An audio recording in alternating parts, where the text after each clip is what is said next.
మహాశివరాత్రి సందర్భంగా శైవ క్షేత్రాలన్నీ కూడా శివనామస్మరణతో మారుమోగుతున్నాయి. వేకువజాము నుంచే తమ ఆరాధ్య దైవాన్ని దర్శించుకునేందుకు భక్తులు క్యూ లైన్లలో బారులు తీరారు. మహాశివునికి వేద పండితుల మంత్రోచ్చరణల మధ్య పంచామృతాలతో అభిషేకాలు జరుగుతున్నాయి. శివరాత్రి రోజున ఉపవాసం ఆచరించి మహాశివుడిని దర్శించుకుంటే ఆరోగ్యం సిద్ధించడంతో పాటు పుణ్యం కలుగుతుందని భక్తుల నమ్మకం.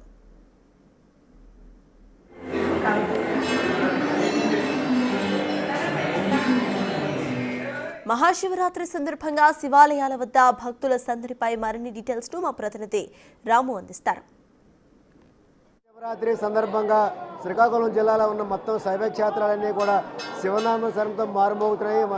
టెక్కల్లోని ఎండ్ల మల్లేశ్వర స్వామి, మరోవైపు శ్రీమోకులోని శ్రీ మొకలింగేశ్వర స్వామి, మరోవైపు నాగావళి నది ఒడ్డు ఉన్న ఉమారుద్ర కోటేశ్వర ఆలయంలో మొత్తం ఎక్కడికక్కడే కూడా ఉదయం 3 గంటల నుంచే భక్తులంతా వేలాది మందిగా భక్తులంతా కూడా తమ స్వామివారిని, తమ ఆరాధ్య దైవాన్ని దర్శించుకునేందుకు కూడా వేలాది మందిగా కూడా భక్తులు బారులు తీరారు. మనం ప్రస్తుతం అయితే నాగావళి నది ఒడ్డు ఉన్న ఉమారుద్ర కోటేశ్వర ఆలయం దగ్గర ఉన్నాం. ఉదయం నుంచి కూడా భక్తులందరూ కూడా ఇక్కడికి స్వామివారిని దర్శించుకునేందుకు వచ్చారు. అసలు ఈరోజు మహాశివరాత్రి సందర్భంగా ఎటువంటి పూజలు జరుగుతున్నాయి అనే దానికి సంబంధించి కూడా మనతో పాటు మాట్లాడడానికి ఆలయ ప్రధాన అర్చకులు స్వామి, ఈరోజు మహాశివరాత్రి సందర్భంగా ఇక్కడ ఎటువంటి పూజలు జరుగుతున్నాయి? ఈ దేవాలయంలోని బలరామ క్షేత్రం ఇది. బలరాముడు ప్రతిష్ఠ చేసినటువంటిది. ఈరోజు మహాశివరాత్రి సందర్భంగా వేకువజామున 3 గంటల నుంచి కూడా స్వామివారికి ప్రథమార్చన జరిగింది. అప్పుడు పాలు, పెరుగు, తేనె, నెయ్యి, పంచదార వీటితో పాటు మహాన్యాసపూర్వక మహారుద్రాభిషేకం అనేటువంటి కార్యక్రమం జరిగింది. అదేవిధంగా 4 గంటల నుంచి భక్తులందరికీ కూడా ఆ యొక్క స్వామివారిని దర్శనం చేసుకుంటూ వారికి గోత్రనామాదులతో నమక, చమక, పురుష సూక్త, శ్రీ సూక్త, దశాంత ప్రయత్నంగా ఈ యొక్క మంత్రోచ్చారణతో స్వామివారి తాలూకా ఆశీస్సులు వాళ్ళకి అందజేయడం జరుగుతున్నది. అదేవిధంగా మనకి మధ్యాహ్నం 12:30 సమయంలో మహాభోగం ఉంటుంది.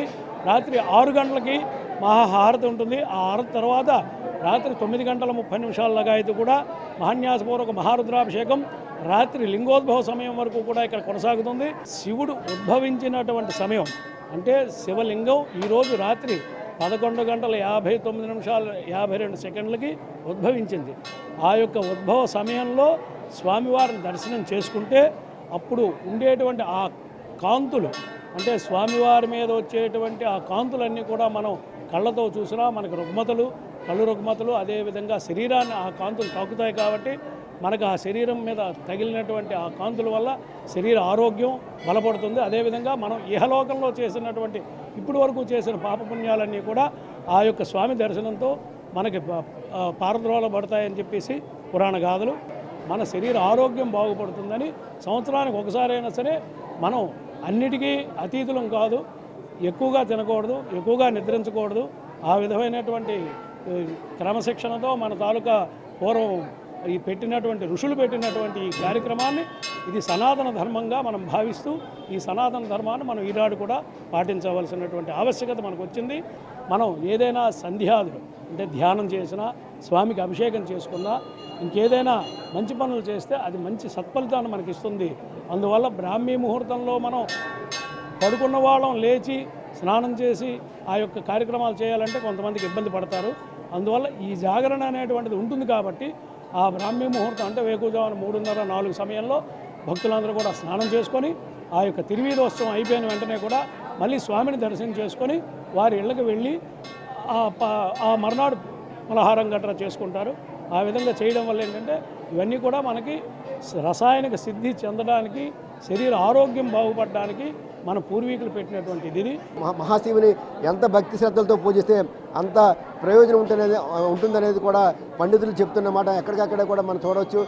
అలాదిగా మనం కూడా ఉదయం 3 గంటల నుంచి కూడా భక్తులంతా కూడా శివుని దర్శించుకునేందుకు వచ్చారు. మొత్తం చూస్తే మా వేద పంచామృతాలతో వేద మంత్రోచ్చరణల మధ్య కూడా ప్రత్యేకమైన పూజలు జరుగుతున్నాయి. మొత్తం వచ్చి శ్రీకాకుళం జిల్లాలో ఎండ్ల మల్లేశ్వర స్వామి, మరోవైపు శ్రీమోకలింగంలోని శ్రీ మొకలింగేశ్వర స్వామి, ఉమారుద్ర కోటేశ్వర ఆలయాల్లో ఉదయం నుంచి కూడా లక్షలాది మంది కూడా భక్తులు పోటెత్తున్న పరిస్థితి. ఎక్కడ కూడా భక్తులకి ఎటువంటి ఇబ్బందులు కూడా కలగకుండా దేవాదాయ శాఖ కూడా ఎక్కడికక్కడ కూడా ప్రత్యేకమైన ఏర్పాట్లు చేసింది. ఈరోజు ఉదయం 3 గంటల నుంచి రాత్రి వరకు కూడా ఇదే రకమైన పరిస్థితి కొనసాగుతుంది. మళ్ళీ రేపు ఈరోజు రాత్రి జాగారం చేసిన తర్వాత రేపు ఉదయం 3 గంటల నుంచి కూడా మళ్ళీ కూడా భక్తులు వచ్చే అవకాశం ఉంటుంది. జాగారం చేసిన తర్వాత స్వామిని దర్శించుకుంటే సకల అంటే అనారోగ్యాలు పోయి ఆరోగ్యం సిద్ధిస్తుంది అనేది కూడా భక్తుల నమ్మకం. వీరేజన నారాయణరాము, బిగ్ టీవీ న్యూస్, శ్రీకాకుళం.